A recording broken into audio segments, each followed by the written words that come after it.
சப்பாத்திக்கு பீக்கங்காய் கூட்டு செய்ய போகிறோம் பாசிப்பருப்பு போட்டு. இதுக்கு முதல்ல பீக்கங்காவை மேலே தோல் இல்லாமல் சீவி எடுத்துக்கலாம். நெக்ஸ்ட்டு இந்த மாதிரி வந்து ஃபுல்லாக தோல் சீவி எடுத்துக்கலாங்க. ஓகேங்களா. இப்போ வந்து நல்லா சிறுக அரிஞ்சிக்கலாம். குட்டி குட்டிஸாக கட் பண்ணிக்கலாம். இந்த மாதிரி குட்டி குட்டிஸாக கட் பண்ணி எடுத்துக்கலாங்க. ஓகேங்களா. நெக்ஸ்ட்டு பாசிப்பருப்பு நல்லா வறுத்துக்கலாம்.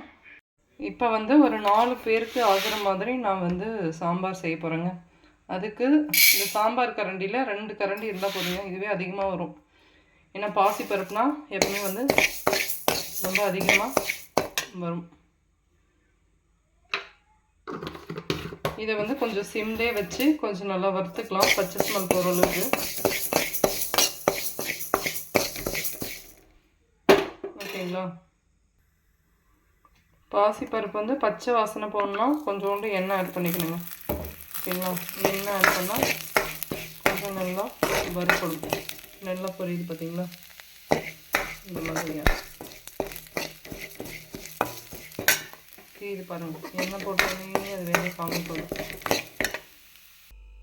குக்கரில் சேர்த்து தண்ணியோடு அப்படியே சமைக்கக்கூடாதுங்க. 1 டைம் வாஷ் பண்ணி ஊற்றிட்டு, ஏன்னா பருப்பு கழுவுல இல்லையா, அந்த மாதிரி கழுவி எடுத்துட்டு அதுக்கப்புறம் நம்ம மஞ்சள் பொடி, நறுக்கி வச்ச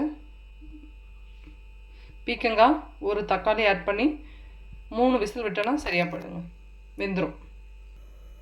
கட் பண்ணி வச்ச ஒரு தக்காளி வந்து ஆட் பண்ணியாச்சு. நெக்ஸ்ட்டு தேவையான அளவு மஞ்சள் பொடி. நெக்ஸ்ட்டு வந்து கட் பண்ணி வச்ச பீக்கங்காய். ஓகேங்களா.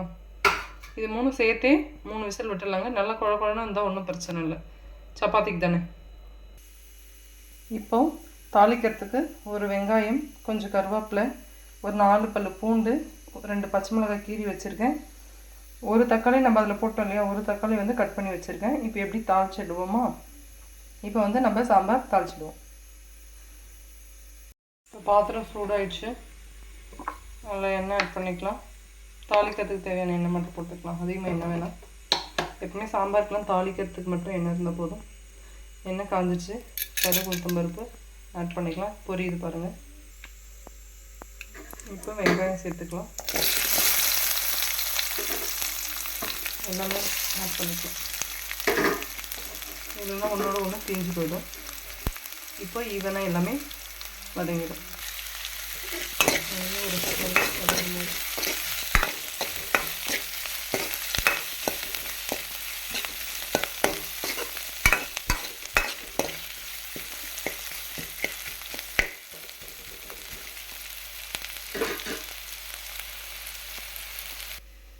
பருப்பு ஃபுல்லாக சூப்பராக வெந்துருச்சு.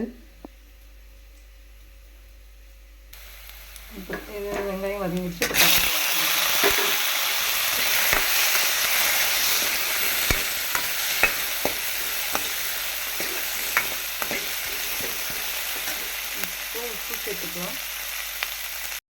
இப்போ உப்பு சேர்த்துக்கலாம். இப்போ சாம்பார் பொடி ஆட் பண்ணிக்கலாம்.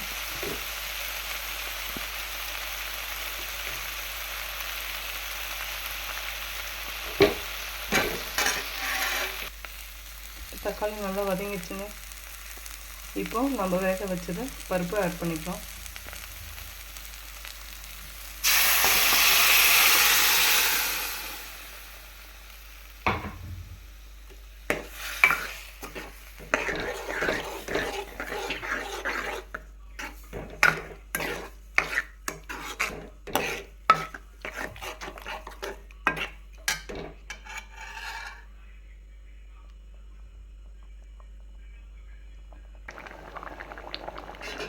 அவ்வளோதான், சுவையான பாசிப்பருப்பு கூட்டு ரெடி.